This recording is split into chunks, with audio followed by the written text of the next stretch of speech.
The Morning Dish. He's the hardest working man in show business. His band's music takes you into the midnight hours. And when you wake up, his voice is back on your radio alarm clock.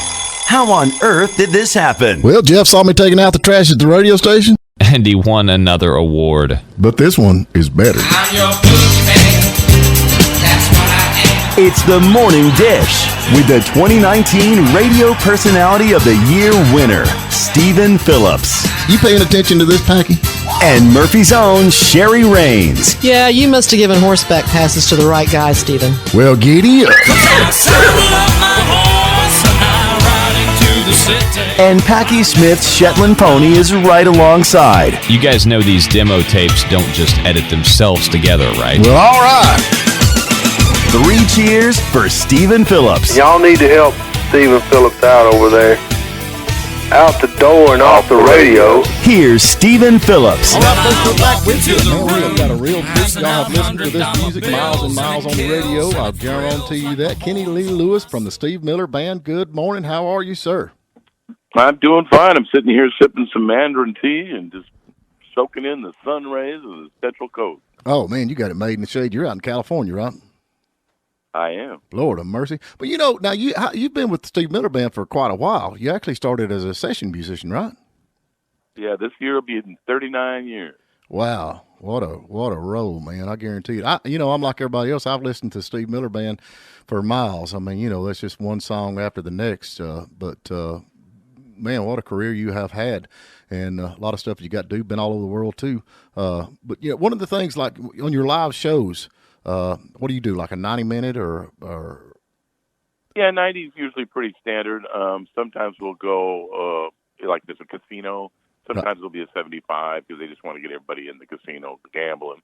But and then once in a while we might do a 2-hour show, you know, if we have a lot of people sitting in or whatnot. But, you know, usually 90 minutes is about standard.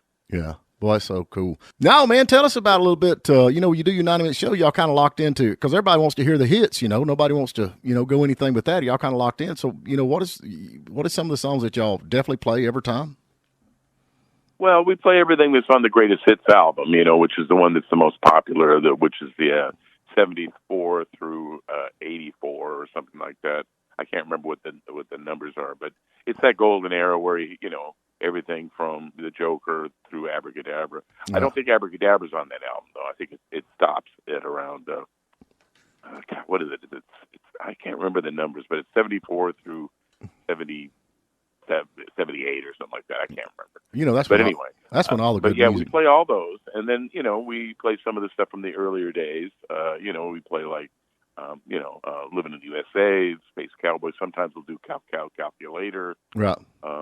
Yeah, you know, we might do an oddball, you know, like Stepping Stone, which is one of Boz Scaggs' tunes. Right. And, you know, but then we had, you know, of course, Abracadabra after that, and then Make the World Turn Around, which was from his Living in the 20th Century album, which I played on. And then we might add a few blues tunes from our Bingo album and whatnot. But, you know, by the time we get through with all those, we're just about at 90 minutes, you know. I mean, we do a couple blues tracks. We usually have, you know, somebody sit in if we have, you know, an opening act that we're touring with. Like we had Peter Frampton for 2 years in a row, and we got him so jacked up on blues, he went out and made a blues album himself, sold pretty good. Oh, I'm with you on that. I guarantee it. Now, y'all are, you know, of course, with COVID, nobody's doing anything. So what have you been doing with your time, man?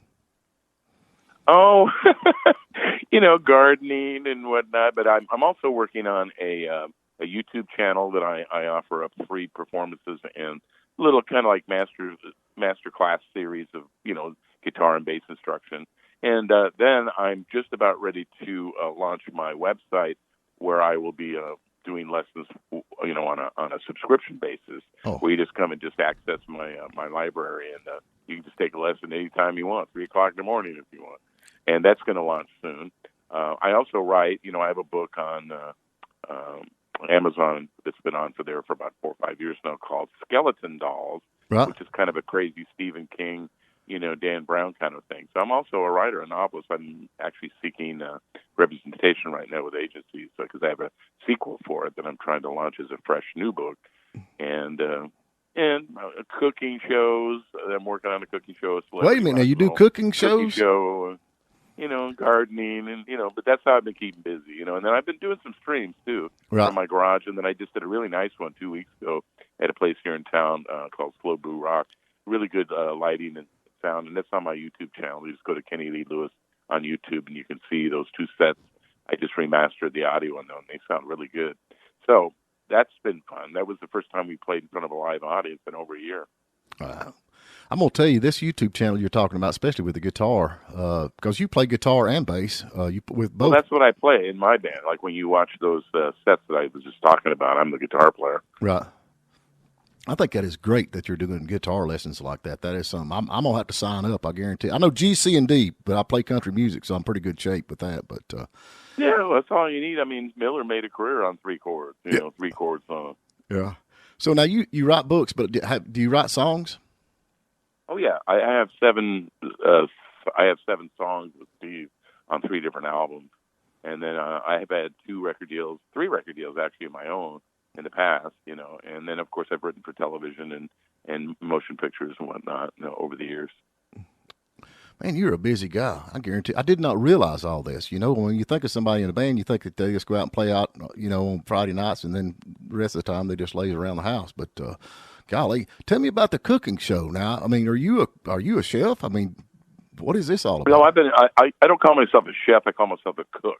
That's even better. Cooks are better than chefs. I start cooking. Yeah. I don't use any recipes, but I've just learned the basic rudiments of herbs and spices over time, and then because we travel so much, even over to Europe and down to Australia and things like that, we've been around a lot of interesting culinary cultural influences, and so now that we're all older and we're not chasing skirt and looking for had a cop right. after a gig, we're only looking for fine wine and good food. That's kind of like where we're at now. And you'd be surprised at how many of the big rock stars are in that same mode. And so they're all kind of becoming, wine enthusiasts and cooks. And I have a pilot all laid out, to a show that's called This Kitchen Rocks. Right. And I've just been waiting for some venture capitalists to come along and drop a check on me so I can, do it first class. I'd like to bring out, I've got the Doobie Brothers interested and a bunch of other people, and they were willing to come out and, cook, show their recipe, and then we'll perform. We'll actually perform, which would be really cool. Oh, absolutely. I think the whole concept of that is just, that's awesome. Yeah, and we can talk about the artists, upcoming records, their tour, whatever they're doing musically. But then we really get into the recipes. Like if you watch Daryl's House, which actually happened after I got the idea. I actually did a pilot in 1990, which you can look on YouTube, called Rock and Roll Kitchen. Right. And I did that with my buddy Scotty Page from Pink Floyd and Supertramp, and he and I came up with this idea with this guy, Marty, and we did a pilot on Fox, and unfortunately Food Network was not established yet. Right. And it was a great idea, but it just didn't fly yet. But it would fly now. So I kept that alive over the years, and I'm hoping to get that going too. But yeah, I put a lot of my dishes in little videos and me preparing them and stuff up on Facebook, Instagram, and people just go like, "Hey man, when are you going to do a cookbook? When are you going to do a show?" Blah blah blah. So I'm encouraged, but it takes money, because I just don't have that extra money, especially being out of work for a year right now. Oh yeah. Everybody's been down with this COVID stuff. Are you seeing anything opening up as far as the band getting back out on the road? Well, we have a gig. It's a private gig in Indianapolis in June that is booked, and the same clients we worked for in February a year ago, last February. Right. And it's still on the book, so we're going to go do that. And if Steve feels comfortable, of course, everybody's going to have to be inoculated. I've already been inoculated, but I think everybody in the band and crew is going to be inoculated and have their waiting period. And then if Steve's comfortable with the way it all goes down, then we'll start doing some more stuff in the fall, I would think. But we won't do a summer tour until probably next year. I've talked to a lot of, bands that's out on the road, and this COVID stuff brought them home. And a lot of them said, I'm enjoying just getting up and taking out the trash and not having to be out on the road. It's like a different thing, because, everybody's always out touring. And But sound like you've got a Yeah, lot. we do about 150 dates a year normally, and it's not a lot. I mean, we don't work like some bands. I mean, I just mentioned the Doobie Brothers, and people like ZZ Top, and I mean those guys. I mean, they go out, they do 250, 300 dates a year, Right. and that's just crazy as far as I'm concerned. I'm with you. We do about 60, anywhere from 50 to 60 dates a year, Mm-hmm. and then you would travel with that. It's about 150 days we're out. So the rest of the time we're home doing other projects. Well, that's really cool. And then so you get to hang out with the wife and the kids and all that good stuff. Yeah, the kids are gone, but yeah, the wife is cool. My wife is Diane Steinberg Lewis. Right. Diane Steinberg was Lucy in the Sky with Diamonds in the Sgt. Pepper movie back in 1978 with Peter Frampton, who I just mentioned, and the Bee Gees, a whole bunch of other folks. And so she's the only Lucy in the Sky with Diamonds that's ever been. And she's a songwriter, pianist. She plays in another band that I have called Barflies. And if you want to check that out, you just go to barflies with a Z, music.com. You can see what that's all about. And then the band I mentioned that I did the stream with the other day, that's Friends, FRENZ music.com. Right. And you can go check out and see what that band is too. Yeah, we're going to have to get your wife on here. We've talked about that. We definitely need to get her on, talk some of that stuff. Oh, yeah. Well, her family's history is amazing. I mean, she grew up on Beale Street in Memphis in the late 40s, early 50s. Wow. Well, she was, born, mainly the 50s. So she was there when rock and roll was being invented by all these jazz musicians, her father being one of them. And they all grew up around, Elvis. He came in around 53, 54 and started hanging out with them all. And they just basically mentored him, the Steinberg and the Newborn family. I don't know if you ever heard of Calvin and Phineas Newborn Jr., one of the best pianists ever from that era. Right. And they all grew up together right down there in Memphis, and that's where rock and roll was invented. Started about 1947. Her father was the lead trumpet player in a band called Tough Green and the Rocketeers. And it was the band that Mose Allison has been quoted saying that was the first rock and roll band he ever heard. Man, I just, you think about some of the stuff over there, and like you, because I love rock and roll, and but like Buddy Holly, I mean, I wonder where rock would be at if Buddy Holly hadn't got killed in a plane crash, because he was way ahead of everything going to me back in the day. And you think, as far as pop rock goes, right? He wasn't a boogie woogie rock and roller like Jerry Lee Lewis and Little Richard, but he was a pop rock guy that took the elements of that and put it with clever lyrical simplicity, right? And great melodic hook. And he was the one that probably inspired, the Beatles more than anybody. I would say, including Motown. Yeah. See, now I'm gonna tell you, you probably get your feelings hurt, but I'm not a big Beatles fan. I don't know why. I've just never. No, I'm not a big Beatles fan either. I was a Beach Boy guy. Yeah. Yeah, I felt like the Beatles kind of runt rock and roll when they come in. Because Californians, it took a little while to cotton to them Nehrus and them bowl cuts. You know what I'm saying? Oh yeah. God. But after a while, like when the White Album came out, oh yeah, I went, wow, these guys are really a band. I mean, they really can do some stuff, Right. And then I went backwards and I listened to, of course, Revolver and Rubber Soul and of course, Sgt. Pepper and all that stuff. But I mean, it was always gimmicky to me. It was kind of gimmicky and foreign. But after a while, I realized these guys are really talented. I mean, they were really, really good. Yeah. And it took me a while to cotton up to them. And of course, Steve's really good friends with Paul, who I've met a couple times and hung out with. And my buddy Steve Lukather, he plays with Ringo, and Greg Bissonette, another friend of mine. They play with Ringo all the time, so I've got to meet all those guys. And Ringo and Paul are just great people. I mean, forget the music; they're just really good people. Yeah, I think I never met any of them. I never have, but I know that like Way Riley Hubbard did an album not long ago, and Ringo said, "Well, I'll play on it," and he thought he was just joking, but he really did. I mean, he played with Way Riley Hubbard. I thought that was pretty cool. But now, man, when like the Steve Miller Band and the Doobie Brothers and all them, to me, the best music come out of the 70s, the 60s, the 70s, and that, and then it's kind of blended together now. I mean, there's not a whole lot on the radio I can listen to, and we always go back to, I guess our roots of what we grew up with, and I mean, are there anything you listen to much on the radio other than, I mean, what do you take on that? Actually, honestly, I don't. I've been around music so much in my life that unless I'm producing it, writing it, or performing it, I don't really want to hear any of it. Right.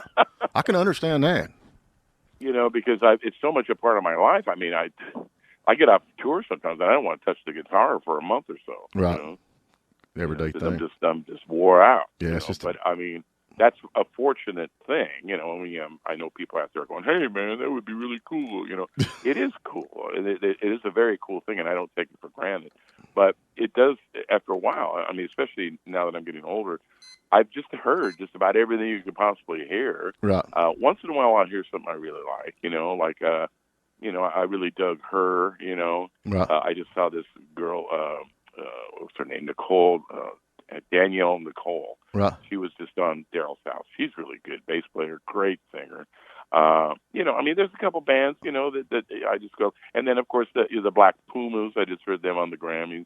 They were really good. It's all throwback. But you know what I mean? It's not new. It's music I've already grown up with that they're just kind of regurgitating, which is good because it's good music. And for a younger millennial generation, it's nice that they're exposed to at least something that they could claim as their own. You know what I mean? Yeah, I guarantee it. Well, man, but it's the same old stuff. You know what I mean? Yep. It's nothing new.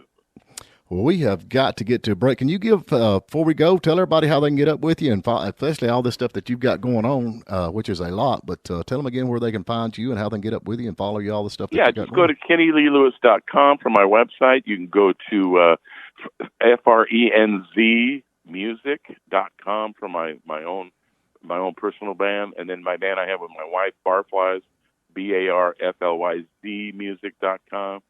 You can go to Amazon and look up my book, Skeleton Dolls, Children of the Tower. It's been very well received, but because I self-published it, I never got a deal, and I just sell it on my own. But everybody loves that book, and I'm getting ready to come out with another one. But check it out. All right. And then I have a jazz guitar album on CD Baby called New Vintage, and you can get some of that stuff, kind of like a George Benson instrumental sort of album, and that's nice. I have a new album that I'm working on now that I'll be putting out shortly, but eventually this subscription website called Fret Friends, FRETFRENZ.com, FretFriends.com, will be launching in the next month. So keep your eyes open for that, and that'll be my lessons as a subscription membership.